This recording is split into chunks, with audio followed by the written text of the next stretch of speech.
les actions, la mission en danger. Oui, et les informations ont tendance à fuiter et cela aurait mené un résultat très différent, n'est-ce pas? Mais vous savez, je pense que d'une certaine manière, les cartels, ils savaient que nous allions arriver, mais le Congrès aurait fuité. Nous ne voulions pas cela. Qu'est-ce que Maduro faisait lorsque les forces des États-Unis sont arrivées? Est-ce que les États-Unis avaient pensé à un moment ou un autre de le tuer? Cela aurait pu arriver. Il essayait d'aller dans un abri sûr au sein de sa résidence, mais il n'y est pas parvenu parce que nous avons été tellement rapides. Nous avons disséminé l'opposition de manière tellement rapide, alors que opposition il y avait. Cela a été tellement rapide, vous saviez, mais il y avait énormément d'opposition et de tirs. Donc, Maduro essayait d'atteindre un abri sûr qui n'aurait pas été sûr de toute façon parce que nous aurions pu le faire exploser. Nous avions fait des tests, mais c'était une porte très épaisse en acier, mais il n'est pas parvenu à fermer cette porte. Et où est-ce que Nicolás Maduro va se trouver? Eh bien, il va être amené à New York. Et où exactement? Eh bien, cela dépendra de la justice. Les États-Unis ont un passé de sortir des dictateurs. Oui, mais c'est différent ici. Nous gagnons beaucoup souvent et vous pouvez regarder notre passé, Midnight Hammer par exemple. Nous avons la paix au Moyen-Orient grâce à nos missions et nos actions. Sinon, il n'y aurait pas de paix au Moyen-Orient sans les États-Unis. Donc il y a énormément de victoires. Pendant combien de temps pensez-vous que les États-Unis vont devoir diriger le Venezuela? J'espère que cela ne sera pas trop long. J'aimerais que cela soit rapide, mais il faut reconstruire toutes les infrastructures. C'est très dangereux, vous savez. Le pétrole, l'infrastructure et le secteur du pétrole est dangereux. Cela peut tuer énormément de personnes. C'est déjà été le cas d'ailleurs. Les infrastructures sont vieilles. C'est les infrastructures que nous avons installées il y a 25 ans de cela et nous allons les remplacer. Nous allons réaliser beaucoup d'argent grâce à ça pour le pays. La Chine, l'Iran et la Russie ont des intérêts au Venezuela. Que va-t-il se passer? Eh bien, avec la Russie, cela va être direct. Avec les autres pays, nous allons continuer à vendre ce qu'ils ont besoin, vendre du pétrole, peut-être en plus grande quantité en raison des infrastructures améliorées que nous allons réaliser, puisque jusque-là, ils ne pouvaient pas extraire énormément en raison de la vétusté de leurs infrastructures. Monsieur le Président, excusez-moi, merci. Quel est votre message vis-à-vis des citoyens du Venezuela aujourd'hui qui ont énormément de questions? Qu'est-ce que vous voulez leur dire? Eh bien, paix, richesse, une richesse dont vous auriez dû jouir depuis très longtemps. Vous allez avoir la paix, la sécurité. Vous alliez avoir un véritable pays, un grand pays. Si l'on repense il y a 25 ans, peut-être un peu plus en arrière encore, c'était un grand pays. Et nous avons perdu... Je me souviens que j'avais dit à un moment que nous aurions pu être le Venezuela sur stéroïdes à une époque. Donc imaginez-vous, mais ce que l'administration de Joe Biden a fait pour notre pays ne devrait jamais être oublié. Si nous avions encore eu une année comme cela, nous serions exactement là où le Venezuela était. Je disais, s'il gagne, nous allons être Venezuela sur stéroïdes et c'est ce qui s'est passé. Et est-ce que vous pensez que le secrétariat Exec et Rubio vont diriger le Venezuela? Mais c'est avec les personnes du Venezuela que nous allons travailler, parce que nous ne pouvons pas laisser le pays comme ça. Personne n'est prêt pour reprendre la direction du pays. La personne, la vice-présidente, a été désignée par Maduro, et nous avons eu cette discussion avec Marco, et elle nous a dit: faites ce que vous voulez, ce dont vous avez besoin, ce que vous souhaitez faire, mais elle n'a pas vraiment le choix. Nous avons fait ce qu'il fallait faire et nous n'allons pas laisser le pays tomber, et nous allons faire les choses bien. Nous allons le diriger correctement, professionnellement. Nous allons faire en sorte que les entreprises investissent des millions et des millions de dollars au Venezuela pour reconstruire son industrie pétrolière. Et je ne peux pas le répéter assez, les personnes du Venezuela qui vivent aux États-Unis, eh bien, certaines vont pouvoir rentrer, même si d'autres souhaitent rester. Eh bien, maintenant, personne ne va rentrer en conflit avec nous. Et vous savez que personne ne doit toucher le Venezuela. Je pense que le message est clair pour tout le monde. Ils sont protégés. Maintenant, les personnes qui pourraient nous menacer, eh bien, nous savons qui ils sont et ils savent qu'ils ne peuvent plus nous menacer.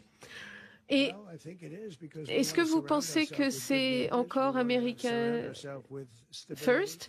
Oui, parce que nous voulons assurer l'énergie, les ressources, la stabilité. Nous devons protéger ceci pour nous-mêmes et pour le monde, et protéger les ressources. Est-ce que vous avez un message pour Cuba? Eh bien, le Cuba est un cas intéressant. Le système ne va pas très bien en ce moment pour les citoyens cubains qui ont souffert depuis de nombreuses années, et je pense que Cuba, nous en parlerons prochainement, car c'est une nation en situation d'échec en ce moment, et nous voulons aider les personnes de Cuba évidemment, mais également les personnes qui sont forcées de sortir de Cuba et de vivre chez nous. Marco, vous voulez dire quelque chose? Eh bien, oui, j'ai réalisé une annonce il y a quelques instants. J'ai dit quelques instants que le président pensait ce qu'il disait, et au Cuba, il n'y a plus d'économie. Les citoyens vivent dans des situations terribles. Et protéger Maduro également. Cette île a pris le Venezuela dans certains cas, vous savez, et ils étaient basés parfois à Cuba. Donc oui, c'est inquiétant, la situation. Est-ce que vous pensez que la même chose va arriver? Eh bien, le président l'a dit, tout ce qui était sanctionné ne sera pas possible. Il est enthousiaste, il est enthousiaste. Et avez-vous été en contact avec Machado? Pensez-vous que c'est une candidate? Eh bien, c'est une femme extraordinaire, mais elle n'a pas le respect des Vénézuéliens et Vénézuéliennes. Elle n'est pas soutenue par eux. Maintenant, nous voulons la sécurité pour le Venezuela et les pays qui l'entourent, et envoyer un message à nos ennemis du monde entier. Nous allons reconstruire, évidemment, nous n'allons pas dépenser d'argent. Les entreprises pétrolières vont le faire, et cela fait longtemps que nous aurions dû réaliser cette mission. Nous allons être remboursés pour tout ce que nous avons dépensé, évidemment, mais cela va être Un moment très important, hier soir a été une soirée très importante. Nous devons avoir des pays stables autour de nous, nous devons avoir de l'énergie et non pas une énergie gaspillée comme c'était le cas au Venezuela, avec quoi 4%, 5% des richesses du sol qui étaient exploitées? Non, ce n'est pas possible. Quel était votre dernier propos avec Maduro? Je ne veux pas revenir sur ce sujet, mais j'ai eu une conversation où je lui ai dit, il faut vous rendre. Il faut vous rendre. Et je pensais qu'il allait le faire véritablement. Et maintenant, il doit souhaiter l'avoir fait, j'imagine.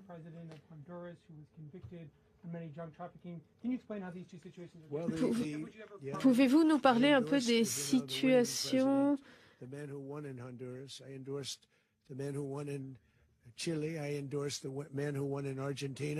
Eh bien, vous savez, nous avons reçu le support de différents dirigeants et chefs d'État.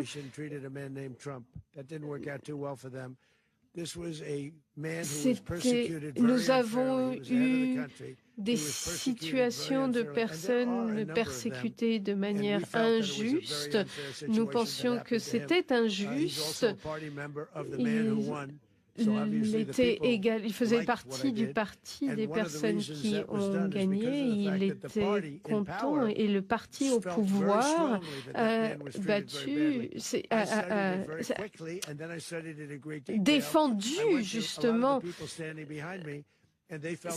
Et les personnes qui sont derrière moi ont pensé que cet homme a été traité très mal. C'est pour ça que je l'ai pardonné. Pour revenir aux troupes sur place, est-ce que vous pensez que les États-Unis peuvent avoir une présence au Venezuela?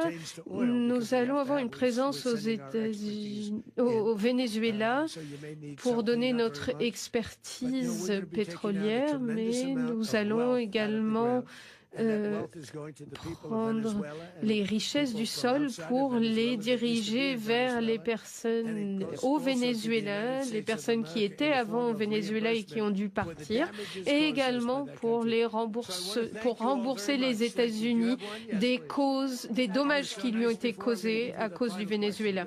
Est-ce que vous avez encore une question? Sauf si c'est une mauvaise question, je ne la prends pas, mais sinon, oui, je vous écoute. Vous avez eu un appel avec Maduro lundi dernier. Vous avez eu un... Non, pardon. Vous n'avez pas parlé avec Maduro? Avec Poutine? Non, je n'ai pas parlé de Maduro avec Poutine. Je ne suis pas très content de Poutine en ce moment. Il tue beaucoup de gens.